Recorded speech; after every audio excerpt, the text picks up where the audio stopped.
Welcome to Mushing TV. I'm standing here 20 miles north of Fairbanks at the Windy Creek Kennels with Ken Anderson. Ken, thank you very much to have get some time off from your busy schedule to talk to us. Yeah, you're welcome. Ken, you signed up for Iditarod again and again for the Yukon Quest after you ran it 2 years ago for the first time, finishing only 8 minutes behind Lance. Yeah. You think you can beat him this year since he signed up again? Yeah, that's the hope. You know, he's the guy to beat. So hopefully I'm the one to beat him. So he's your next door neighbor. Do you sneak over there once in a while and see what he's doing? No, he sneaks over and sees what I'm doing. I see. See, that's how it works. Yeah. No, we don't. You know, I can. Yeah, we're close. I mean, you can practically smell each other's dog yard. But I hear when he's taking off running, and he hears when I'm taking off running, and you know, that's about it. I think he does his thing, and I do my thing. And I mean, I don't change what I do based on what he does, and we get pretty busy in the wintertime, and we don't interact that much actually. Yeah. So talk about last season. You won the Kinnick 200. Mm-hmm. There was a pretty fast race. It was always a very fast race. You participated in another fast race, the Tastamina 200, finished 5th. Mm-hmm. What are your race plans for the upcoming season? What mid-distance races do you like to run? Well, I sort of wing it, just how the dogs are doing, and you know, there's a lot of any and all, not all, but you know, any of those major races I may show up at. You never know, and sometimes I don't know until about 3 or 4 days prior. You know, but the Sheep Mountain 150 is a real good race. That's really well run. It's structured really nice.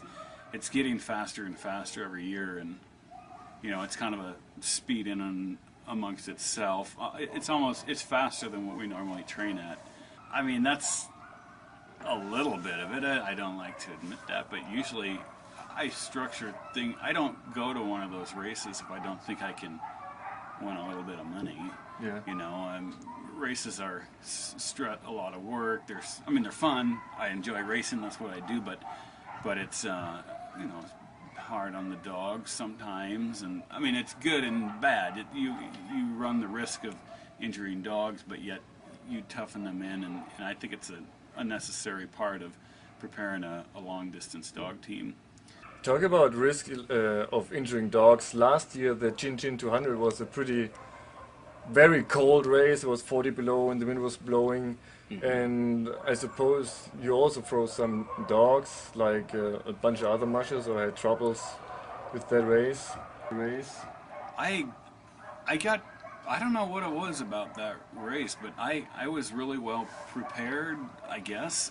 We had a real cold winter last year, and I did a lot of experimenting with different coats for the dogs, and things just worked in that race. I don't recall having any frostbite issues. I had a little bit of frostbite in the Iditarod, you know, when we hit that bad storm in Shaktoolik, the 20 below and real high winds. I had a couple issues there that I was sort of surprised to see, because we had been through those 50 below temperatures in the Jinjin, and actually the Kinnick 200 was pretty cold last year too, and not had any issues. I think it was just the wind.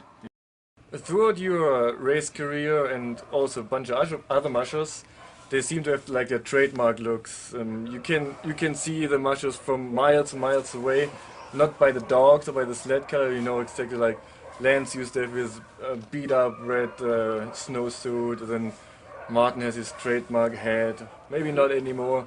And you also developed your own style, and let me show you if I can be a good Ken Anderson. Hold on a second there. Okay. Alright, we're back in business. Am I a good Ken Anderson? Does it look somehow like you? Is that you? I guess so. Is it I you? guess so, yeah. Alright. Well, Ken, let's keep on rolling here. Okay. I'll try to take this seriously. So am I. Anyway, Ken, you just said you go to those races because you're maybe more broke than other people, but there's the whole length of summertime. What do you do during the summertime? Well, in the summer I don't have a handler, so I'm busy with the kennel and trying to kind of catch up with business things, trying to get sponsors and that type of thing. I do a lot of writing. I write those journals that I keep a voice recorder with me the whole way on the Iditarod Trail and the quest, and sit down and write these. Basically, they're like a book. You know, I think this last one was about 70 pages long or so, and I give those to sponsors and friends and sell them a little bit. And but kind of the main do you sell them over your homepage? Yeah, I do sell them on our webpage, windycreekkennel.com. And but sort of the main thing is I give a slideshow at a local resort called the Wedgwood Resort in town. Here in Fairbanks? Yeah, here in Fairbanks. Where it's just to talk about the Iditarod and our lifestyle, and I mean it's mainly about the race, but a little background on me and how I got involved with everything, and a little question and answer period, and it's real popular. I've been doing that for like 7-8 years or so. And tell us in a few sentences, how did you get involved in all this, running dogs, having dogs, living the lifestyle that you're living? Well, I grew up in Minnesota, and my parents dabbled in mushing a little bit. I found out about the Iditarod race when I was just a little kid, and it really became this kind of this personal promise. I told myself, I said, this is something I'm going to do. So said and done.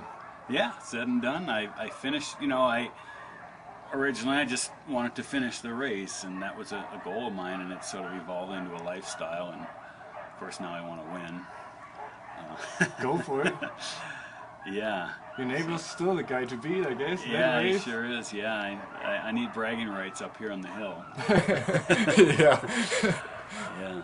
Well, good luck with that. Yeah.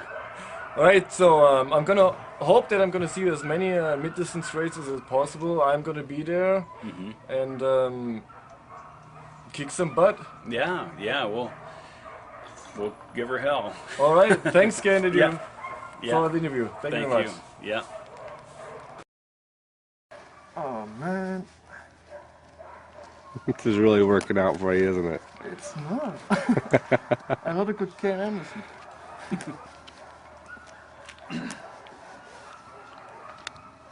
I'm filming it, are you? Come on, Struggle. come on, zipper boy. Filming my struggle. Should we all get in there and give you a hand? Do you want to unzip me? Yeah. I'm gonna break it now. It's almost broken anyway. Son of a bitch. Let's see. Well, you have 2 kids now. Mm-hmm. You better get used to that kind of stuff. Oh, yeah. How are they doing? They're doing great. Burping and farting? Burping and farting, pooping and peeing. I still do they're that. lots of fun. Thanks, Daddy. Okay.